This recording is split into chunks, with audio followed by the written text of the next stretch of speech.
अल्लाह से रिवायत है,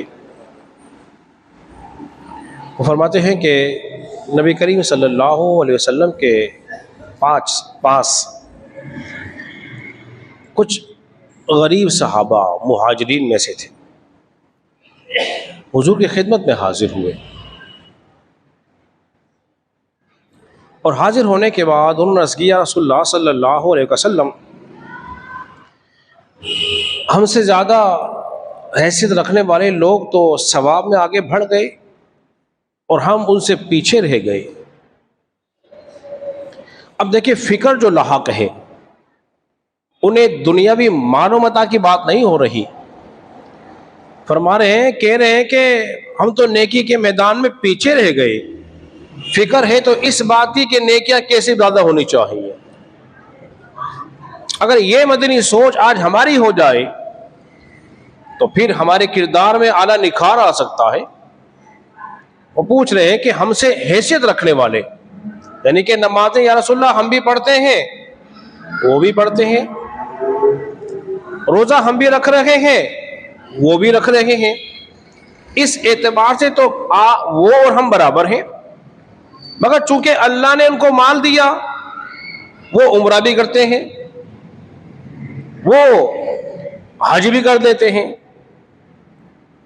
वो जिहाद में भी शिरकत करते हैं। अब चूंकि हमारे पास माल नहीं, ना हम ज़कात अदा कर सकते, ना सदका और खैरात अदा कर सकते, चूंकि हैं हम तो गरीब, तो हमसे तो वो सवाब में ज्यादा आगे बढ़ गए। मेरे करीम आका सल्लल्लाहु अलैहि वसल्लम ने शाह फरमाया, मेरे साहबा फिर तुम घबराओ ना, मैं अल्लाह का नबी तुम्हें एक ऐसा अमल बताता हूं कि तुम सवाब में उनके आगे पहुंच जाओगे। गम नहीं करो, घबराओ नहीं, तुम्हें वही अजर सवाब जो राह खुदा में जिहाद करने का, राह खुदा में सदका करने का और हज और जो उम्रा कर रहे हैं, वो अजर सवाब तुम्हें मिलेगा, तो उनके सवाब में बराबर हो जाओगे। मेरे करीम आका ने अब वो अमल निशा फरमाया, बहुत आसान अमल। आप अलैहिस्सलातु वस्सलाम ने शाह फरमाया इस बारे में, फरमाया 33 मरतबा सुबहान अल्लाह कह लिया करो। अभी आपने कभी कहा है, अजर सवाब सुनने के बावजूद भी आपने सुभान अल्लाह कम कहा है। हैरत की बात है। फरमाया इसके बाद अल्हम्दुलिल्लाह कहा करो 33 मरतबा।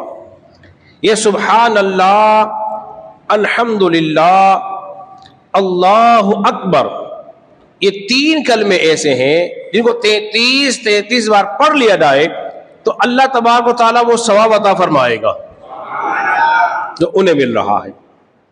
इसको तस्बीह फातिमा भी कहते हैं, जो हम नमाज के बाद पढ़ते हैं ना, ये तो सुभान अल्लाह सुभान अल्लाह सुभान अल्लाह सुभान अल्लाह नहीं, सुभान अल्लाह सुभान अल्लाह सुभान अल्लाह, इस तरह कहा करें।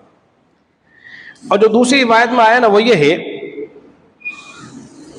कहीं हसद पैदा ना हो जाए, अल्लाह ने माल दिया और मुझे माल नहीं दिया, इंसान कहीं ऐसा ना हो नाशुक्रा हो जाए, और कहीं तुम अल्लाह की अता पर एतराज ना कर देना कि उसको मिल गया मुझे क्यों नहीं मिला।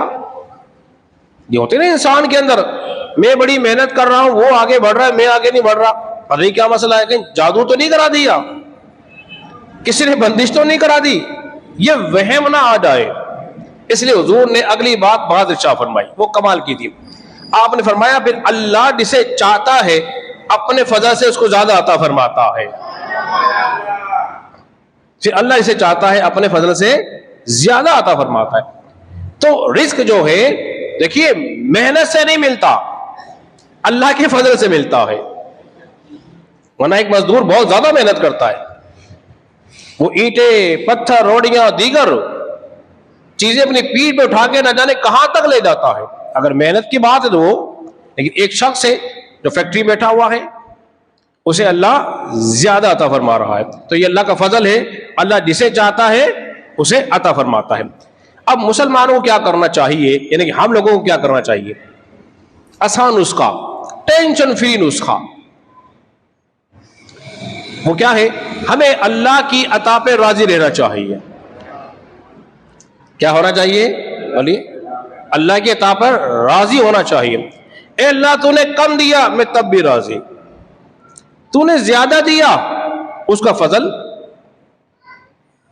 इसलिए कि हदीस में यूं भी आता है, जो अल्लाह तबारक व तआला के थोड़े रिस्क पे राजी हो जाएगा, कयामत के दिन अल्लाह तबारक व तआला उसके बड़े बड़े कयामत के दिन अल्लाह तबारक व तआला उसके छोटे छोटे अमल पे राजी हो जाएगा।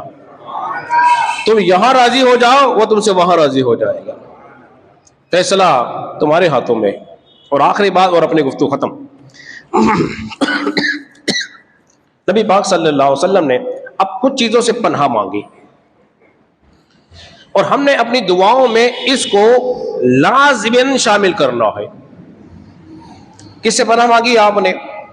ये हदीस भी बुखारी के अंदर मौजूद है। साद बिन नबी वक़ास रज़ियल्लाहु तआला अन्हु बयान करते हैं कि नबी पाक सल्लल्लाहु अलैहि वसल्लम हर नमाज के बाद चंद कलीमात कहा करते थे। अब ये दुआया कलीमात हैं।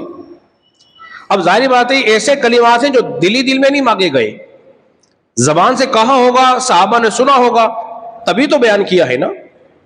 इमाम बुखारी इस हदीस को लेकर आए, आपने फरमाया, ए अल्लाह, मैं बुज़दिली से तेरी पनाह मांगता हूं, बुज़दिली से तेरी पनाह मांगता हूं। इसके बाद फरमाया, ए अल्लाह, मैं कंजूसी से तेरी पनाह मांगता हूं। बखील आदमी जन्नत में दाखिल नहीं होगा। फरमाया, मैं कंजूसी से, बुखल से तेरी पनाह मांगता हूं। और इसके बाद आपने फरमाया, मैं इस बात से पनाह मांगता हूं कि मुझे सटा दिया जाए। कहते हैं बुढ़ा ये सटिया गया है, उसका हावजा, उसका ज़हन कमजोर हो जाए, जिससे बहकने लगे। तो आप अलैहिस्सलाम ने इससे पनाह मांगी। उसके साथ साथ आपने फरमाया, ए अल्लाह, मैं दुनिया की आजमाइश से तेरी पनाह मांगता हूं। दुनिया में बहुत सारी आजमाइशें आती हैं, इससे तेरी पनाह मांगता हूं। और फिर इसके बाद फरमाया, ए अल्लाह, मैं कब्र की आजमाइश से तेरी पनाह मांगता हूं। कब्र की आजमाइश से भी, ये जो तीन आजमाइशें हैं, नबी पाक सल्लल्लाहु अलैहि वसल्लम ने इनसे पनाह मांगी है। तो अब हमें भी अपनी दुआओं में इनको शामिल करना चाहिए, ताकि हमारी दुआएं कामिल हो जाएं, अल्लाह की हम्द सना भी हो। जिन चीजों से रसूलुल्लाह ने पनाह मांगी है उनको अपना लेंगे तो इंशाअल्लाह अज़ीज़ दुनिया और आखिरत के फवाइद हमें हासिल होंगे। अल्लाह रब्बुल इज़्ज़त की बारगाह में दुआ है, खालिक के कायनात हम सबको समझने और अमल पैरा होने की तौफीक अता फरमाए।